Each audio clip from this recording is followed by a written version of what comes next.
Hello YouTubers, welcome to GMARS technology. In this tutorial, we are going to learn about C programming language. So first we'll see the content that we are going to learn in C programming language. So we'll go one by one. First, history and introduction to C. Second, language fundamentals. Third, operators. Fourth, built-in operator and functions. Control structure. Functions. Arrays. Pointers. Strings. Structures, C preprocessor, bitwise operator, file handling, command line argument.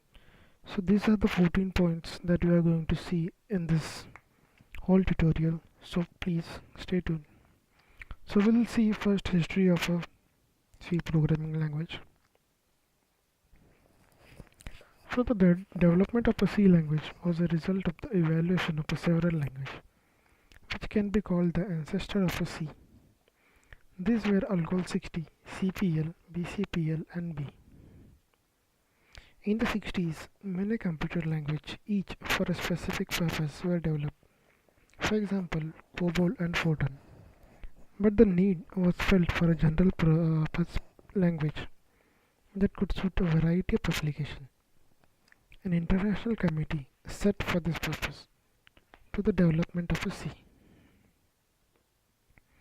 So guys, you can see that the development of a C start from the year of 1960. Accordingly, in 1963, 1967, 1970, and at last in 1970, C is developed at Bell Labs by Dennis Ritchie. So we'll see the evaluation of the C language step by step.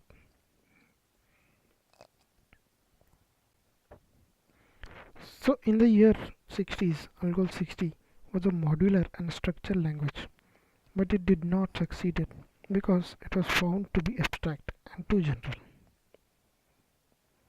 So the combined programming language, that is CPL, developed at Cambridge University and University of London in 1963, was the successor of Algol 60. However, it was hard to learn and difficult to implement. Third, the basic combined programming language, that is BCPL, was very close to CPL and developed by Martin Richards at Cambridge University in 1967. BCPL was too less powerful and too specific, and hence it failed.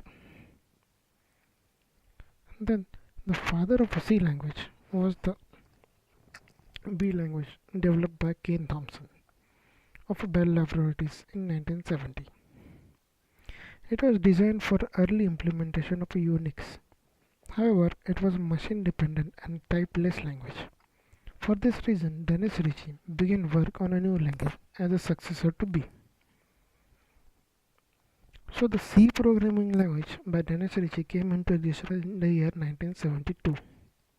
So the actual language, that is C, we are currently using, it is developed in the year 1972 at Bell Laboratories. So the early development and use of C was closely linked with the Unix, for which it was developed. For many years, the only reference available on C was the published informed description in Rich's book. And in the year 1983, the American National Standard Institute, that is ANSI, established a committee to provide a formal, comprehensive definition of a C. This ANSI standard, known as ANSI-C, was developed in 1988. So in this slide, guys, as you can see, the development of a C goes from the 1960 to 1972. So in the next slide, we'll see where actually C stands. So the evaluation of programming language can be summarized as first generation, which is machine language. Programmer wrote instruction in a binary code. Second generation, assembly language.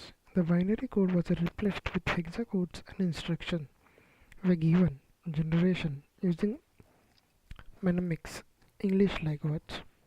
Both the generation language are low-level language designed to give a better machine efficiency, that is faster execution. Third generation, that is high-level language, which are relatively independent of a hardware, more English-like and designed to give better programming efficiency. Faster program development, example, basic Fortran Pascal. And fourth generation, query and database language, which are less procedural and more English-like. They have a query database and code generation graphic abilities. For example, SQL is one of the examples of query and database language. Fifth generation, natural and intelligent language using the concept of AI, that is artificial intelligence, an expert system. Example of it is Prolog.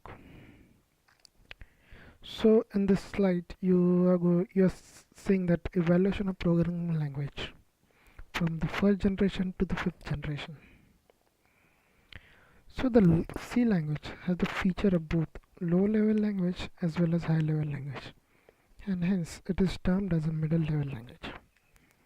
It permits machine-independent program to be written as well as permit very close interaction with the hardware. So why C still useful? So we'll see the what C provides and where it is used. So basically C provides efficiency, high performance and high quality softwares. It provides flexibility and power, many high level and low level operation, that is middle level operation we can perform using C. Stability and small size code provide the functionality through rich set of functions, libraries. And basically C is used for developing system software, compilers, editors, embedded systems, data compression, graphic and computational geometry, utility programs, database operating system, device drivers, system level routines also used in application programming. So the development with C, in this we need four stages, that is editing, pre-processing or libraries, compiling and linking. So we'll see one by one, that is in editing, writing the source code by using some IDE or editor, pre-processing or libraries, already available routines, compiling, translate or convert source code to object code for a specific platform, linking, it resolves external reference and produce the executable model. So guys, don't worry about it, you will get as we go on the tutorial. You will get this as we continue with this tutorial. So basic C environments. C system consists of three parts, that is environment, language and C standard libraries. And while development environment has a 6 phase, it is edit, preprocessor, compile, link, load and execute. So in the next slide you will get the exact idea so about development environment.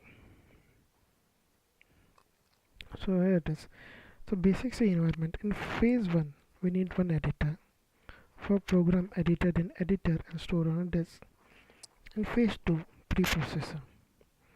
What preprocessor program process the code. Compiler, it creates object code and store on a disk.